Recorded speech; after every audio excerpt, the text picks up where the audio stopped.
What's up, everyone? Aaron Nagler here for PackersNews.com, live on Facebook late in the day on Tuesday. Thought I'd jump on a bit earlier than usual and see what's up, see what's on your minds, talk some Packers. Not a whole heck of a lot going on as far as news, but always up to hear what questions you might have and see what's on your minds when it comes to the green and gold.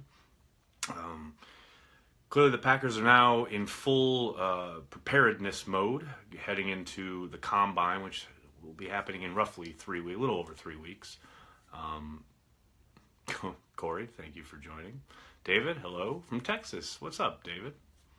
Tim, how are you, man? Thanks for joining us. Chris, what up? Stacy, hello. Did I see SpaceX? Yes, I did. Pretty impressive dual landing there. Not too bad. Eric, let's get Butler. Yeah, I think a lot of fans will be on board with that idea. I got an explosion of tweets when the Instagram post that he put up, Malcolm Butler, for those of you who aren't aware, put up an Instagram post a little while ago saying that he did not miss curfew. He did not break rules. None of the stuff that is being leaked and reported, according to Butler, is true in regards to his benching in the Super Bowl. So, with that said, and with that out there, it'll be interesting to see if there's any kind of response from the Patriots camp and Bill Belichick. Of course, I don't expect one in any way, shape, or form. And I expect Butler to hit free agency and to be a pretty hot commodity. Now, will the Packers be interested? I tend to think they will be, but I don't see them getting in a bidding war for the guy, and that is undoubtedly what will most likely shape up in free agency. I see them, as Brian Gutekunst said, to be in on everything, including Butler, but I don't know exactly how high they're going to be willing to go. And to get in on Butler, you're going to need to, I would think, you would have to be ready and prepared to get into a bidding war. Where's your backdrop? Someday, we'll see. Someone can make me one. How about that? Make me a backdrop, and you can mail it to me. Her Butler is slow for a corner, true. Well, you know, there's a reason he wasn't highly touted coming out of college, but the man has worked his butt off and played at an all-pro level. Played 98% of the snaps for New England this past year. The guy is a very talented player. So that's why I think a lot of the speculation around his benching has looked to off-field issues, because he did get beat a couple of times in the game against Jacksonville in the AFC Championship game, but he is still overall one of their best players on defense. I can see a lot of our guys getting let go. Larry, I know my friend Rob Domofsky over there at ESPN put up a piece this morning talking about, should they keep or let go some high-priced guys. I know in Rob's estimation, the one guy you could see being let go is Brian Bulaga. I tend to agree with that assessment. I tend to think all the other guys, say Clay Matthews, Jordy Nelson, Randall Cobb, older veterans who are set to make premium dollar, I tend to think they'll all be kept. Now, maybe Jordy Nelson or Clay Matthews get some kind of restructuring done, but I do think they'll all be back, save for Brian Bulaga, who I think I could see both sides. I could see bringing him back, and I could also see cutting him.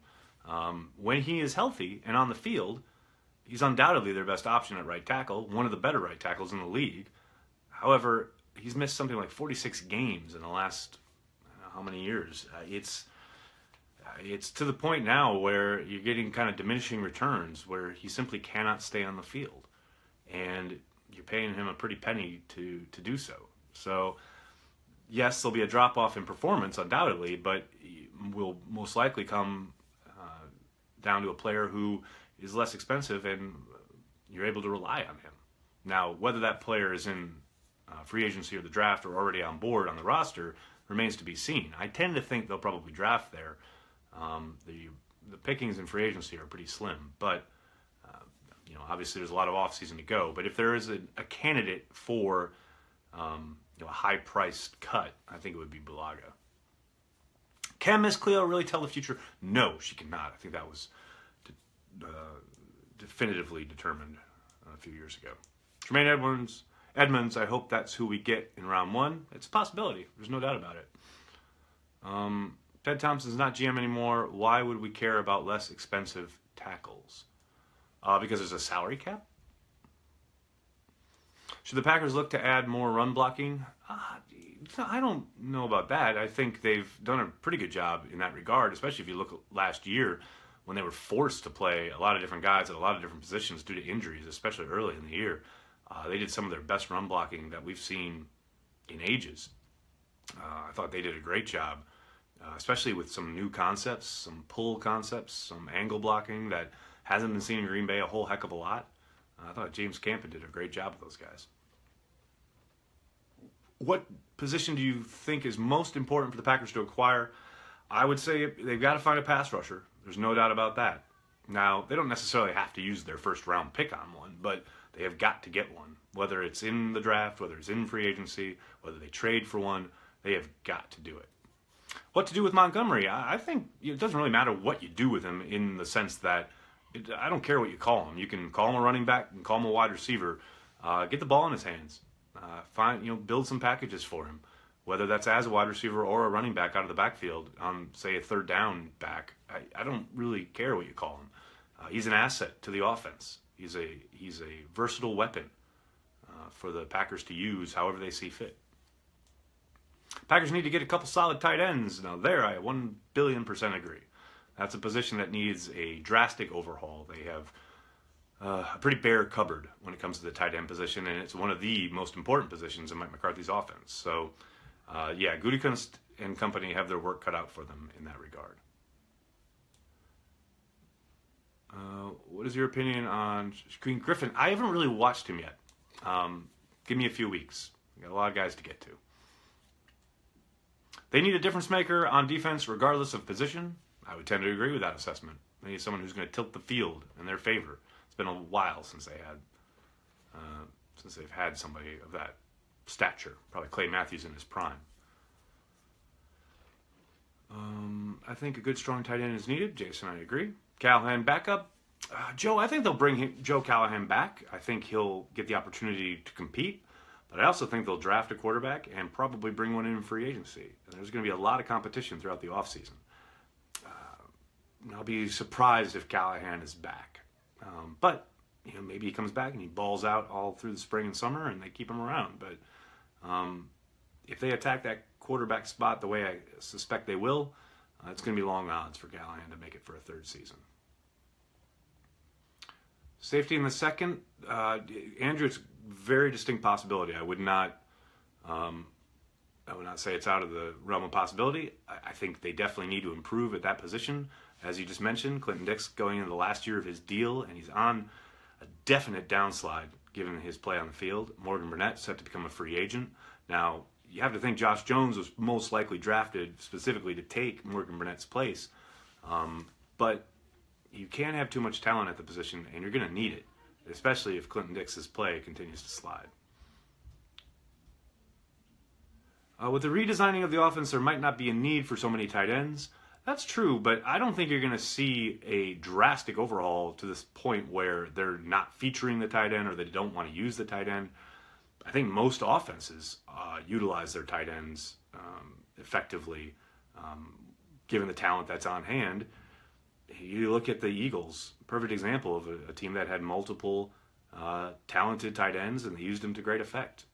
Now, can they design an offense with, say, they've only got, Kendricks and a rookie or Kendricks and a free agent? Sure, they obviously will make do with what they get, but it's definitely a position that the more you can do and the more talented guys you have at that position, the more multiple your offense is capable of being. Just because of the nature of the position where you can put them in the backfield, you can line them up in line, split them out wide, put them in the slot. They're kind of the queen on the chessboard as far as all the number of different things they are allowed and can offer you. Outside of quarterback, they're one of the most important spots in today's NFL. It wasn't always the case, but today, the way the league is set up, they're pretty important. Let's see. Can Raji play tight end? Dawn, I like your thinking. What about Colin Kaepernick? Aaron said he should be back in the NFL. I 1,000,000,000% agree he should be in the NFL. I think he'd be a great backup option for the Packers. I said so last summer. I said so throughout the year. I also said I knew there was no chance they were ever going to sign him. I talked to 2 people in personnel last year who told me they wouldn't touch him with a 10-foot pole. And when I asked if that was in regards to his football ability or his off-field issues / concerns when it comes to the NFL, I got radio silence. So I think that pretty much tells me which way they were leaning in that regard. But I think Colin Kaepernick would absolutely be an asset for the Green Bay Packers as a backup quarterback. But I don't suspect they would ever sign off on that. Sam Shields returning. I know he's attempting to. Our Michael Cohen spoke with him. You can catch that at PackersNews.com. I think it dropped on Friday. It's still up on the site. I know he really wants to get back in. The Packers did release him. I would be very surprised if they brought him back just because he's one hit away from missing a year with a concussion. He's also probably one strike away in the substance abuse program from being suspended for a full year for any kind of off-field issues. So I would have a hard time believing that the Packers would bring a guy in who would offer nothing on special teams. They would have to pay the veterans minimum, and they would have to basically hand him a starting job.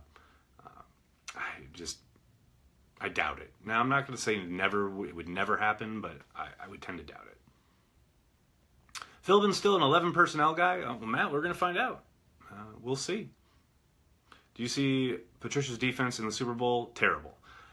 It was terrible on both sides. I mean, Jim Schwartz's defense wasn't exactly killing it, although they made the big play with the turnover there at the end. But Patricia, I thought, did an amazing job this year. If you look at the body of work on a whole, from how they started out and the way they really righted the ship in a way that Dom Capers was never able to do. And it's not like the Patriots had a ton more talent. So I wouldn't use the Super Bowl as an indictment of Patricia and his defense or his coaching ability. If anything, you look at his career in New England and you see a guy who was able to make do with a lot less than some of his counterparts around the league. I'm not saying he's going to walk into Detroit and be a wonderkin, but I definitely wouldn't say the Super Bowl was representative of the kind of coach he is. Where's Kevin Green? And he gets solicited. John, that sounds illegal. I think, isn't he? I believe he's still in New York. I believe he is coaching, and I think he's here in New York with the Jets. I could be wrong.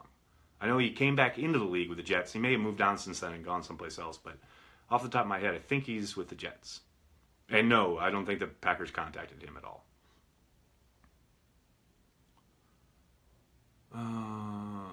Cousins to the Vikings? Ooh, Dusty, I suppose it's a possibility. They'd have to spend a pretty penny on him when they're already paying Sam Bradford a good deal of money. But, I guess it's definitely a possibility. I tend to think Cousins will probably end up in Denver, or maybe in New York with the Jets. But, yeah, Minnesota's a possibility. Is there a clear third down back? I think that's how they should be using Ty Montgomery. But, as far as, is there a guy solidified as a third down back on the Packers roster at the moment? No. The Packers have rarely operated that way under Mike McCarthy anyway. But if there was a guy who I think is best suited for that type of role, I think it'd be Montgomery. Pat said Lawrence got on the D. They did indeed. Former 7th-round pick for the Packers. Why don't we see more great players becoming great coaches?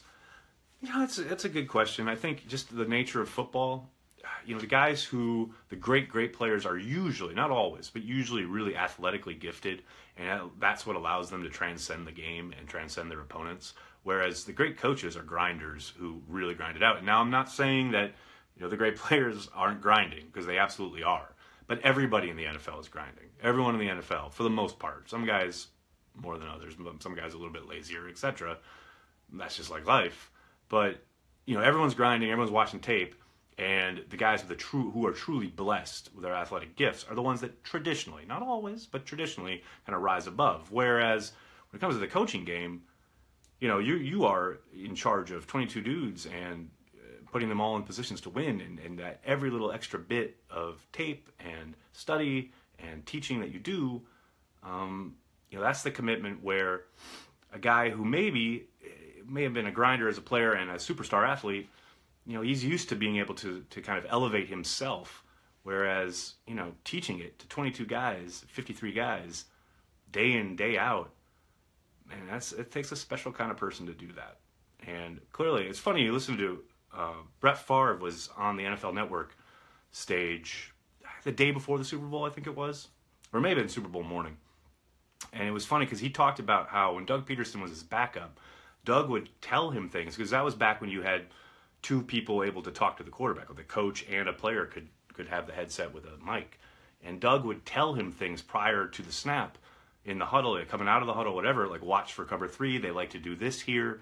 They like to do that there, you know. And of course, Favre takes it in and does what he does on the field. But, you know, that was Doug all the way. And now you've seen that kind of study translate to the head coaching spot. You know, Leroy Butler is a perfect example. That was a guy who, amazing player on the field, started to try to get into coaching, and you know, those long hours, they weren't exactly what he was expecting when they came on board. Now I know he's spoken publicly about wanting to coach again, and I don't doubt for a second that that's what he wants to do. But I think guys get, you know, into the job, the actual job of it, and you know, you're grinding tape 11 o'clock on a Tuesday night in May, and you're sitting there thinking, what am I doing? I mean, I've talked to more than a couple guys who've had that epiphany where it's a lot more all-consuming than maybe some guys realize coming out of the game. McCarthy done after this year? I doubt it. It really depends on how they do and what kind of run they go on. If they take a deep run and you have a shot at the Super Bowl, I think he'll get an extension. But if they fall flat on their face and Rodgers stays healthy the whole year and they go 8-8, even 9-7, there's a possibility he's gone. Packers need to run more RPO like the Eagles. Kyle, the funny part is the Packers were running RPOs back in 2007 with Brett Favre. McCarthy was running RPOs before almost anybody else in the league. And now everyone's like, oh, the Eagles run all these RPOs. The Packers run RPOs every single week. Every week, every game. Brett Hundley was running RPOs. A lot of people in the NFL, obviously, right now are running that. For people who don't know, that's a run-pass option where you have a run called, but you also have a pass built in. The quarterback gets to choose either to hand off or throw the ball. I mean, they got to run RPOs like the Eagles. The Eagles are running RPOs like the Packers were 10 years ago. Bring back Lacey. That ain't going to happen. I love Bring Back Lacey. That's great. People couldn't wait to run him out of town on a rail, and now they want Lacey back. Jerry, not you specifically, I'm just saying. How shocked are you that T.O. finally got in the Hall? I'm shocked that it took so long. The guy was a transcendent player, whether you liked him off the field or not. But, you know. Nick Perry contract didn't look great this season. I don't know. I know a lot of people kind of gnash their teeth about it, and they did pay him a certain amount of money. But if you look at the big pass rushers around the league, the guys who are getting to the quarterback with regularity, he's dirt cheap. Now, there's a reason he's dirt cheap compared to them, because he's nowhere near as good as them. But, you know, for a guy who is really strong in the run game and obviously gets sacks in bunches when he faces kind of lesser competition along the offensive line, he did fine. The question with Perry is always going to be his health. He's got to be able to stay on the field, you know. If he stays on the field, he'll be productive. That he has proven that time and time again. It is all about keeping him on the field.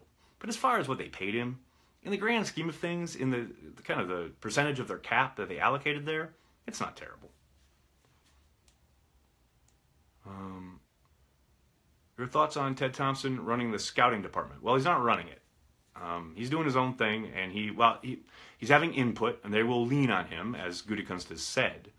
But you know, I think he's going to be very much a one-man band, no matter what they might say publicly. He'll be in a dark room grinding on tape. He'll be writing scouting reports. He'll answer questions when Gutekunst comes to his door and asks them. But for the most part, he's going to be doing his thing.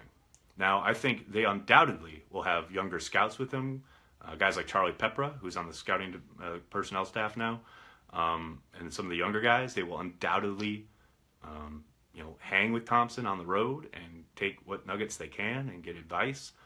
But I don't think he's going to be running anything. Would you sign Malcolm Butler if you were Green Bay? Yes, I would, but at my price now, and that's the key. We'll see. Oh, yes, I'm glad someone asked it. Did I see last week when Aaron Rodgers said there was a setback in regards to the injury? I saw that, and I did wonder what he meant in regards if he was talking about his shoulder. But looking back at I went back and kind of read the interview again, and it sure feels like he was talking about, a setback in regards to when he came back to play against Carolina, and he came out of there banged up because he got hit so often. It didn't go as smoothly as they expected. But in subsequent interviews since then, he's made it pretty clear that he's 100%. He feels great, and he expects to be full go in April when they return for the offseason program. So it's definitely something I'm going to be looking at, but I do think I don't think he was talking about he had a setback to his shoulder injury. Davenport, please, says Adam. It's funny because I see him rising up draft boards as far as mock drafts go in the media, but I tend to think the media is a little higher on that kid than the NFL is. Just going off of one or two guys I've spoken with in personnel, both in Green Bay and other places.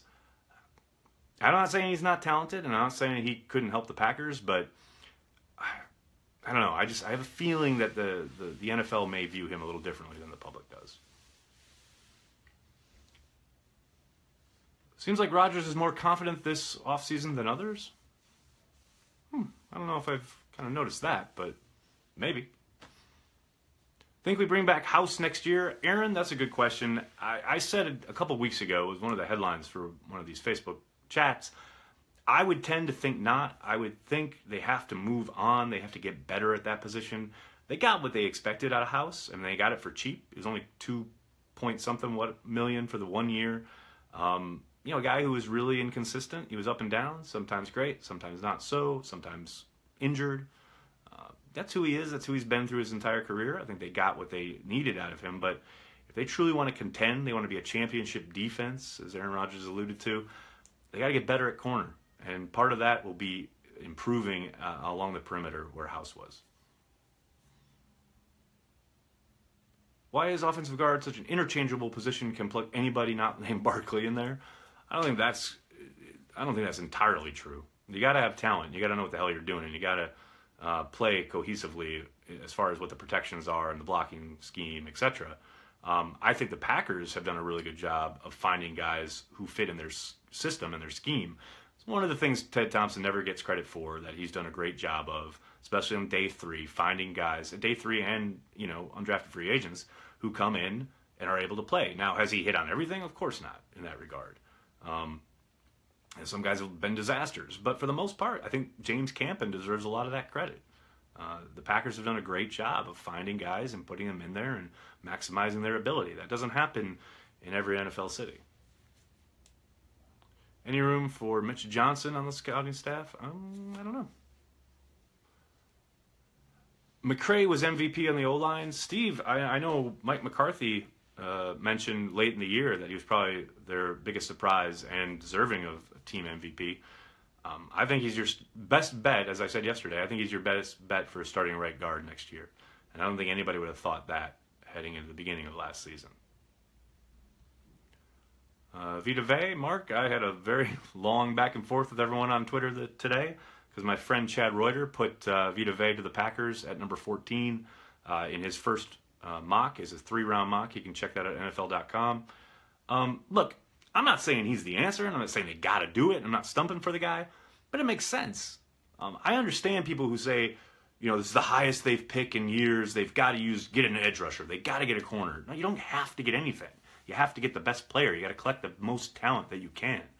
And getting a guy like Vita Vey there at 14 would be a lot like teams, say, like Baltimore back in the day with Elodie Nada, or Carolina with Star Lotulelei, big guys who dropped just outside the top 10, who probably should have gone in the top 10. And I'm not saying Vita Vey will go top 10, but he's that kind of talent. And yes, the Packers are strong at defensive tackle with Mike Daniels and Kenny Clark, but the best defenses throughout history have always had waves of guys that they can bring in along their front, dominate up front. That's the name of the game. Nothing in the NFL is ever going to change that. So while, yes, an edge rusher would be welcome, just because you don't take him in your very first pick doesn't mean you can't find another one someplace else in the draft. Doesn't mean you can't trade for one. It doesn't mean you can't find one in free agency. So Vita Vey at 14, it makes sense to me. Now, do they have to do it? Will they do it? I have no idea. I don't really care. But these people who dismiss it out of hand, I think that's pretty silly. Bring back Howard Green. Now you're talking, Kyle. Disruption in the Super Bowl, baby. Maker's Mark time. Keith, that is the greatest suggestion I've heard all day. And with that, I'm going to leave you.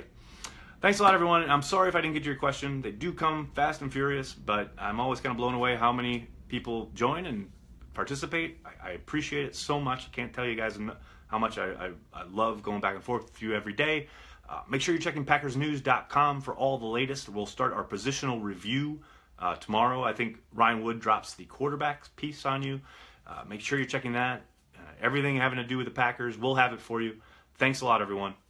Talk to you soon.